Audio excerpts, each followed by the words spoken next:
आज मैं आपको जो बताने वाला हूँ, जिनकी कहानी सुनाने वाला हूँ, वह उस वक्त की दुनिया के सबसे यानी कि अपने वक्त की दुनिया के सबसे बुद्धिमान साइंटिस्ट थे। उनकी टक्कर का व्यक्ति, उनकी टक्कर का साइंटिस्ट ढूंढना असंभव था। उनके पास कंसंट्रेशन था, एकाग्रता थी, फोकस था। एल्बर्ट आइंस्टीन को मानव इतिहास का सबसे बुद्धिमान व्यक्ति कहा जाता था।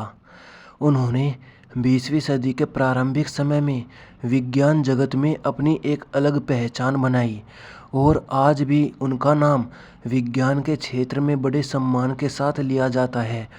ये तो सभी को पता है कि इन्होंने कई खोज की जिनके आधार पर समय, अंतरिक्ष और गुरुत्वाकर्षण के सिद्धांत दिए, पर वे महान और लोकप्रिय इंसान भी थे। कहा जाता है जब वे बाहर निकलते थे तो सड़क पर ही लोग उनसे उनके सिद्धांतों के बारे में पूछना शुरू कर देते थे।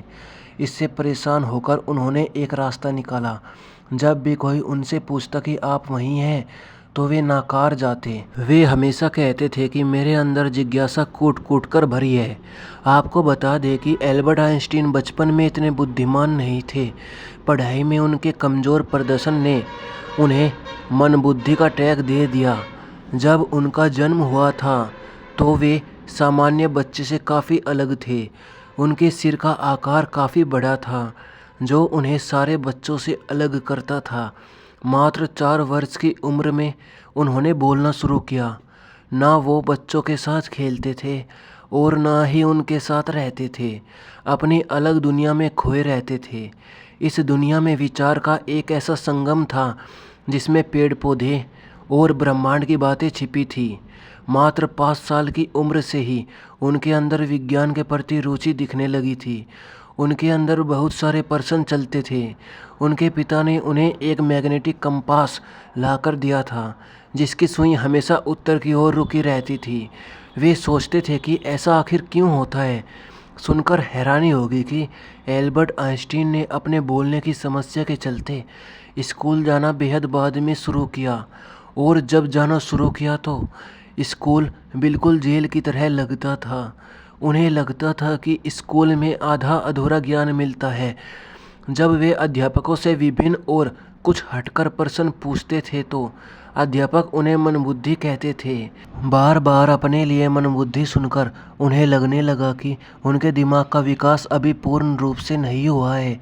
इसी प्रश्न का उत्तर जानने वे अपने अध्यापक के पास गए तो उनसे टीचर ने कहा कि अभ्यास ही सफलता का मूल मंत्र है।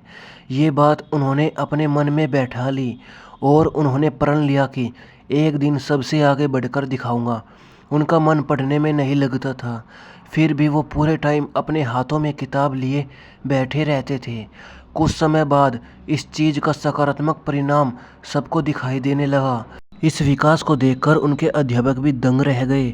आगे चलकर उन्होंने गणित जैसे जटिल विषय को चुना। चूँकि उनकी आर्थिक स्थिति ठीक नहीं थी, इसलिए उनकी पढ़ाई में काफ़ी बाधा आई।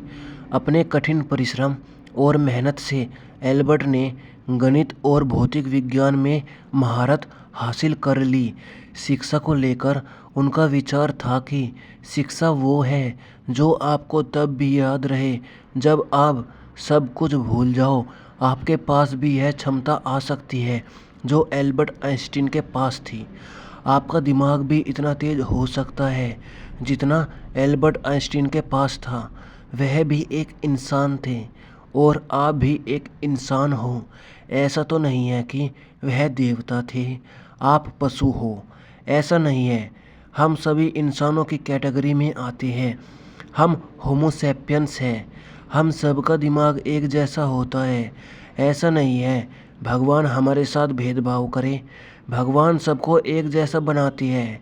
वह जो हमें अलग अलग हो जाता है वह हमारा समाज, हमारी गाइडेंस, हमारे माता पिता, हमारे दोस्त, हमारे जीवन साथी हमें बनाती है। उनके अकॉर्डिंग ही हम हमारा व्यक्तित्व तैयार करती है या हमारा व्यक्ति तैयार होता है। हम जिनको देखेंगे, जिनके बारे में सुनेंगे, जिनको सोचोगे, जिसकी कल्पना करोगे, उसी तरह का व्यक्तित्व हमारे अंदर आने लगेगा। हम उसी प्रकार के व्यक्ति के रूप में अपने आप को देखने लगेंगे। पहले हमें खुद को देखना पड़ेगा, फिर दूसरे लोग, यह समाज हमें उस व्यक्तित्व में देखेगा। सबसे पहला काम है जो भविष्य में देखना है उसे वर्तमान में देखो, उसके लिए काम करो, मेहनत करो।